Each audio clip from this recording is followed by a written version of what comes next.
Hello मेरे सभी बेरोज़गार भाइयों एवं बहनों, आपका कोई स्वागत नहीं है यहाँ पर, और न ही आपको कोई नमस्कार है, न ही कोई गुड मॉर्निंग है।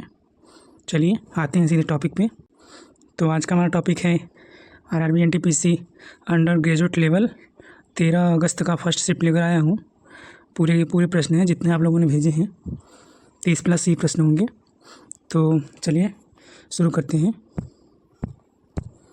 तो शुरू करने से पहले यही कहेंगे कि वीडियो में लास्ट तक बने रहिएगा, और जिन भाइयों का एग्ज़ाम था वो कमेंट करके ज़रूर बताएंगे कि हमने रियल क्वेश्चन कराया है या नहीं, जिससे कि और भी भाइयों को भरोसा हो जाए। ठीक है। और अगर आपको लगे कि मैं रियल क्वेश्चन कराता हूँ तो आप चैनल को सब्सक्राइब करके वीडियो को लाइक करेंगे। ठीक है। चलिए, तो आपका टाइम वेस्ट ना करते हुए चलिए शुरू करते हैं। पहला क्वेश्चन पूछा गया था हमारा, IMF अंतर्राष्ट्रीय मुद्रा कोष द्वारा वर्ष 2025 के लिए भारत की अनुमानित GDP वृद्धि दर क्या है। तो ये वृद्धि दर 6.4% था। ठीक है। तो जिन भाइयों ने ये लगाया होगा 6.4%, उनका सही उत्तर होगा। ठीक है। अगला क्वेश्चन हमारा पूछा गया है, 1919 में मुंबई में सत्याग्रह सभा का आयोजन किसके द्वारा किया गया था। तो आइए हर क्वेश्चन हम डिटेल में कराते ही चलेंगे, और जिससे जिनका आगे एग्ज़ाम है तो उनको कोई दिक्कत ना आए। हमने हर क्वेश्चन को पूरा एकदम डिटेल में कराने का कोशिश किया है इसमें। तो उम्मीद करते हैं आप लोग हमारे साथ बने रहेंगे। आपको अगर देख लेंगे तो आपको फ़ायदा होगा इस वीडियो में। ठीक है। चलिए, तो इसका उत्तर क्या हो जाएगा, आइए देखते हैं। 1919 में मुंबई सत्याग्रह सभा का आयोजन महात्मा गांधी द्वारा किया गया था। ठीक है। इसका उद्देश्य रॉलेट एक्ट के विरोध के लिए लोगों को सत्याग्रह के लिए संगठित करना था। ठीक है। तो महात्मा गांधी इसका सही उत्तर हो जाएगा। चलिए आगे ले चलते हैं आपको। अगला क्वेश्चन हमारा पूछा गया था, वैदिक युग के संदर्भ में शब्द गविष्टि का अर्थ क्या है। इम्पॉर्टेंट जो चीज़ है उसको मैं हाईलाइट करते चलूँगा। ठीक है। तो गविष्टि का अर्थ जो है मवेशियों के लिए युद्ध। तो उम्मीद करते हैं समझ गए होंगे। चलिए आगे बढ़ेंगे। अगला क्वेश्चन पूछा गया था हमारा, श्यामा प्रसाद मुखर्जी रुर्बन मिशन का मुख्य उद्देश्य क्या था। इस मिशन की शुरुआत 21 फरवरी 2010 को हुई थी। पहले तो आप लोग ये जान लीजिए, और जान लीजिए मिशन के तहत 300 ग्रामीण क्लस्टरों को समयबद्ध एवं समग्र ढंग से विकसित करने की परिकल्पना की गई। ठीक है। तो उम्मीद करते हैं कि समझ गए होंगे। चलिए आगे ले चलते हैं आपको। अगला क्वेश्चन हमारा है, अगला क्वेश्चन पूछा गया है, निम्नलिखित में से कौन सा लक्षद्वीप से संबंधित नहीं है। तो ये भी लक्षद्वीप से संबंधित है, ये भी है, और जो आपका ऑप्शन नंबर डी है किन्नौर, ये लक्षद्वीप से संबंधित नहीं है। ठीक है। तो उम्मीद करते हैं समझ गए होंगे आप। चलिए आपको आगे ले चलते हैं। चलिए अगला क्वेश्चन पूछा गया है, बंगाल की खाड़ी के उत्तरी भाग को उत्तरी कर्जर कहा जाता है, तो उसके दक्षिणी भाग को क्या कहा जाता है। तो इसके दक्षिणी भाग को बंगाल की खाड़ी का, एक सेकंड दोस्त, कोरोमंडल तट कहा जाता है। ठीक है। तो इसके दक्षिणी भाग को क्या कहा जाता है, कोरोमंडल तट, जो तमिलनाडु और आंध्र प्रदेश के दक्षिणी भाग के किनारे में स्थित है। ठीक है। चलिए आगे चलते हैं। अगला क्वेश्चन है आप सभी के बीच में, कंप्यूटर से पूछा गया है, कंप्यूटर में Ctrl+R का उपयोग किसके लिए किया जाता है। वेब ब्राउज़र में पेज को रिफ्रेश या रीलोड करने के लिए किया जाता है, और MS वर्ड में चयनित टेक्स्ट या पैराग्राफ को राइट अलाइन करने के लिए किया जाता है। ठीक है। चलिए अगला क्वेश्चन हमारा पूछा गया है, साइंस से क्वेश्चन हमारा है, कौन सा यौगिक आयनिक है। तो ऑप्शन में क्या क्या दिया होगा, तो इसका सही आंसर हो जाएगा NaCl सोडियम क्लोराइड। ठीक है।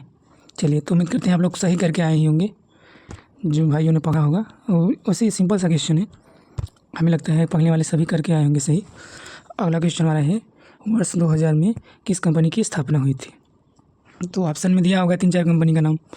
तो ये कंपनी जो है भारत संचार निगम लिमिटेड, इसकी स्थापना 1 अक्टूबर 2000 को की गई थी। तो हमें लगता है कि ये ऑप्शन दिया होगा, तो यही सही आंसर हो जाएगा इसका। संचार मंत्रालय के अंतर्गत कार्य करता है यह। ठीक है। इसकी टैगलाइन क्या है, तो कनेक्टिंग इंडिया, इसको आप लोग याद कर लेंगे इसकी टैगलाइन क्या है। ठीक है। जिनका आने वाले शिफ्टों में एग्जाम है। चलिए अगला क्वेश्चन बना है, भारतीय संविधान का अनुच्छेद 79 किससे संबंधित है। अनुच्छेद 79, तो जो हमारा अनुच्छेद 79 है उसका संबंध है संसद के गठन से संबंध है इसका। ठीक है। यह कहता है कि भारत के लिए एक संसद होगी जिसमें राष्ट्रपति और दोनों सदनों होंगे, मतलब 2 सदन होंगे, जिन्हें क्रमशः राज्यसभा और लोकसभा के रूप में जाना जाता है। तो ये तो आप लोग जानते ही होंगे। ठीक है, अगला क्वेश्चन हमारा है टिहरी बांध किस नदी पर स्थित है। टिहरी बांध जो हमारा है ये किस नदी पर स्थित है। तो टिहरी बांध जो हमारा है उत्तराखंड में है, ये भागीरथी नदी पे स्थित है। ठीक है, चलिए आगे चलते हैं आगे, और हम विस्तार में इसको बता रहे हैं आप सभी को। तो ये जो आपका रिहंद बांध है ये कहाँ पे स्थित है, तो ये उत्तर प्रदेश में रिहंद नदी पे स्थित है। ठीक है, और आगे और नदियों के बारे में आपको बता देते हैं। एक है इडुक्की बांध। इडुक्की बांध जो है ये केरल में स्थित है, पेरियार नदी पे। ठीक है, एक है जायकवाड़ी बांध, ये कहाँ पे है, महाराष्ट्र में, गोदावरी नदी पे। ठीक है, और उज्जैनी बांध कहाँ पे है, महाराष्ट्र में, भीमा नदी पे। ठीक है, एक है श्री राम सागर, ये कहाँ है, तेलंगाना में, गोदावरी नदी पे। चलिए अगला हमारा है नागार्जुन सागर बांध, ये कहाँ पे है, आंध्र प्रदेश और तेलंगाना में है, कृष्णा नदी पे। ठीक है, एक है श्री सैलम बांध, ये कहाँ पे है, आंध्र प्रदेश और तेलंगाना में, कृष्णा नदी पे ही है। अगला है हमारा भांगा बांध, ये हिमाचल प्रदेश में है, सतलुज नदी पे। ठीक है, और आगे देख लेते हैं। एक हमारा है हीराकुंड बांध। हीराकुंड बांध ये कहाँ पे है, उड़ीसा में, महानदी पे। ठीक है, बाणसागर बांध मध्य प्रदेश में है, सोन नदी पे। और एक है सरदार सरोवर बांध, ये गुजरात, नर्मदा नदी पे। ठीक है, और एक और है हमारा उकाई बांध। उकाई बांध कहाँ पे है, गुजरात में है, ये ताप्ती नदी पे। तो ये सब क्वेश्चन जितना मैं कराया हूँ एक्स्ट्रा में, तो इसको आप सभी ज़रूर ध्यान में रख के ही एग्ज़ाम देने जाएंगे। और अगर आपको इसकी PDF चाहिए तो टेलीग्राम पे इसकी PDF मिल जाएगी आप सभी को। तो आप लोग टेलीग्राम ज्वाइन कर लीजिएगा, डिस्क्रिप्शन में लिंक है। और जिनका पेपर है, हमें क्वेश्चन भेजना चाहता है तो हमें क्वेश्चन भेज सकता है। ठीक है, और इंस्टाग्राम पे भी भेज सकता है और टेलीग्राम पे भी, दोनों का लिंक हम डिस्क्रिप्शन में दे देंगे। ठीक है, चलिए आगे ले चलते हैं आपको। अगला क्वेश्चन हमारा पूछा गया था, ये वाला क्वेश्चन क्या पूछा गया था, अनुसूचित जाति और अनुसूचित जनजाति के लिए लोकसभा में आरक्षित सीटों से संबंधित भारतीय संविधान का अनुच्छेद है। मतलब कि जो SC ST हमारे हैं लोकसभा में, उनके सीटों का आरक्षण के बारे में पूछा गया क्वेश्चन। ठीक है, तो जो हमारा अनुच्छेद 330 है वो लोकसभा में अनुसूचित जातियों और अनुसूचित जनजातियों के लिए सीटों के आरक्षण से संबंधित है। ठीक है, चलिए याद रखेंगे आप सभी। और अगला क्वेश्चन देख लेते हैं। भारत में ब्राउन कोयले को क्या कहा जाता है। तो ब्राउन कोयले को लिग्नाइट कहा जाता है। ठीक है, चलिए अगला क्वेश्चन हमारा है, ये क्वेश्चन बार बार पूछा जाता है अक्सर परीक्षाओं में। भारत की स्वतंत्रता के समय ब्रिटेन के प्रधानमंत्री कौन थे, ये वाला क्वेश्चन। तो भारत की स्वतंत्रता 15 अगस्त 1947 से, तो आप सभी जानते होंगे। इसके समय ब्रिटेन के प्रधानमंत्री क्लेमेंट एटली थे। ठीक है, ये हमने ये क्वेश्चन को देखा है, बहुत एग्जाम में पूछा जाता है। ठीक है, अगला क्वेश्चन हमारा है कुमाऊनी भाषा उत्तराखंड राज्य की है। ये गलत टाइपिंग हुआ है कुछ इसमें, एक सेकंड। तो इसका है, ये पूछा गया था कुमाऊनी किस राज्य की भाषा है। तो जो कुमाऊनी है हमारी, ये उत्तराखंड राज्य की भाषा है। ठीक है, विशेष रूप से कुमाऊं क्षेत्र में बोली जाती है। ठीक है, और टाइपिंग मिस्टेक हो गया था। चलिए अगला क्वेश्चन हमारा है दासाला प्रणाली किस मुगल शासक ने शुरू की थी। दासाला प्रणाली, ठीक है, तो आइए इसके बारे में आपको बताते हैं।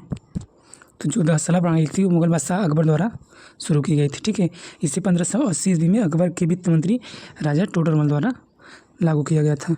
तो आपसे पूछ सकता है कि अकबर का वित्त मंत्री कौन था, तो राजा टोडरमल थे। यह प्रणाली भू राजस्व संग्रह की एक व्यवस्था थी। यह भी क्वेश्चन आपसे पूछ सकता है, जो 10 वर्षों की अवधि के दौरान औसत उपज और मूल्यों की गणना पर आधारित थी। ठीक है, चलिए उम्मीद करते हैं कि समझ गए होंगे।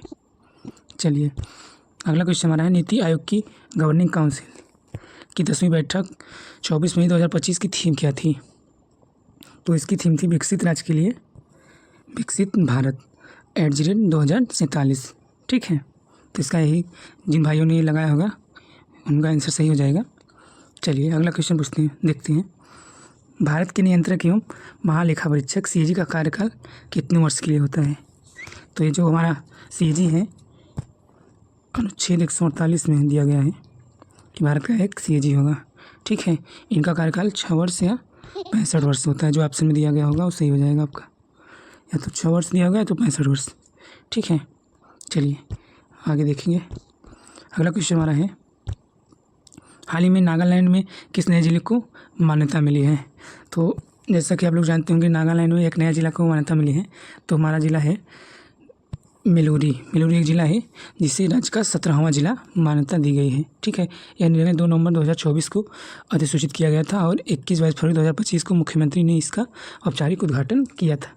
ठीक है, तो ये क्वेश्चन कई प्रकार से आपसे पूछ सकते हैं, तो इससे संबंधित सारे फैक्ट आपको याद करके नीचे चलना है।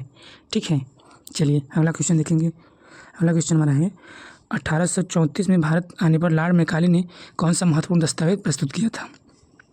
तो 1834 में मैकाले ने मिनट ऑफ एजुकेशन प्रस्तुत किया था। ठीक है, जिसमें भारतीयों को अंग्रेजी माध्यम से शिक्षा देने की सिफारिश की गई थी।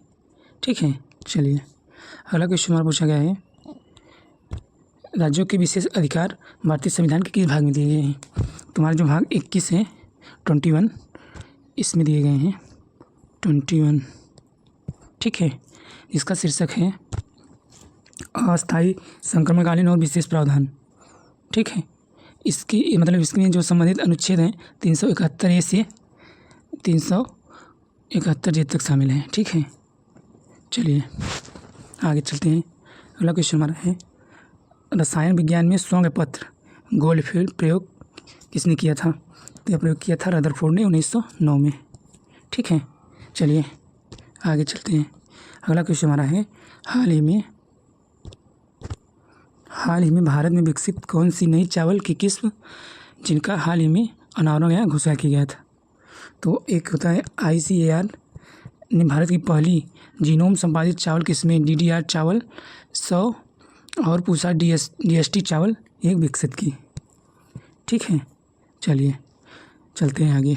अगला क्वेश्चन हमारा है हाल ही में भारत में 244 जिलों में आयोजित की गई व्यापक नागरिक रक्षा मॉक ड्रिल किस ऑपरेशन नाम से जाना जाता है? तो कोड नामक ऑपरेशन अभ्यास था। यह राष्ट्रव्यापी आपातकालीन तैयारी अभ्यास था जो 7 मई 2025 को भारत के 244 जिलों में आयोजित किया गया था। ठीक है, चलिए अगला क्वेश्चन हमारा है एलेमिया केर महिला क्रिकेटर किस देश से संबंधित है? तो ये न्यूजीलैंड से संबंधित है। चलिए अगला क्वेश्चन हमारा है वज्र प्रहार युद्ध अभ्यास किन 2 देशों के बीच होता है? तो ये तो आप सभी जानते होंगे, ये भारत और अमेरिका के बीच होता है। आइए इसके बारे में आपको डिटेल में समझाते हैं। वज्र प्रहार एक द्विपक्षीय संयुक्त विशेष बल का सैन्य अभ्यास है जो भारत और अमेरिका के बीच आयोजित किया जाता है। इसका उद्देश्य दोनों देशों के बीच विशेष बलों के बीच प्रशिक्षण अनुभव और आपसी सहयोग को बढ़ाना है। ठीक है, वज्र प्रहार कब शुरू हुआ था? 2010 से ही ये शुरू हुआ है। ठीक है, चलिए आगे बढ़ते हैं। अगला क्वेश्चन है और ये लास्ट क्वेश्चन है आज का। तो आगे बढ़ने से पहले यही कहेंगे कि अगर आपको हमारी मेहनत पसंद आई हो, आपको लगा हो कि मैं मेहनत करके वीडियो बनाया हूँ, तो आप लोग चैनल को ज़रूर सब्सक्राइब करें और जो बेल आइकन होता है सब दबा दीजिए। ठीक है, वीडियो को लाइक करके कमेंट में ज़रूर बताइएगा कि वीडियो कैसी लगी है। और चलिए अगला क्वेश्चन देखते हैं हम लोग। तो अगला क्वेश्चन हमारा है आज का अंतिम क्वेश्चन अमृत भारत स्टेशन योजना 2025 क्या है? तो अमृत भारत स्टेशन योजना 2025